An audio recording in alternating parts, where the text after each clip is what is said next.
Stop killing your garden soil. If you're seeing wilting leaves despite constant watering and your plants just refuse to grow, the problem isn't your green thumb, it's what's underneath. Your soil is likely compacted and lifeless, but don't worry, we've got the quick fixes you need to bring it back from the brink. So how did we get here? Common practices are the culprits. Years of overwatering, using synthetic fertilizers, and leaving soil bare between seasons have devastating effects.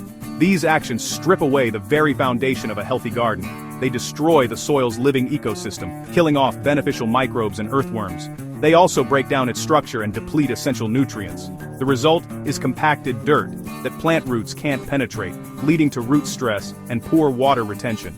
Your plants might look alive, but they'll never truly thrive. Ready for the solution? Let's rebuild your soil, step by step. First, test your soil. A simple home kit can tell you its pH and nutrient levels, giving you a clear starting point.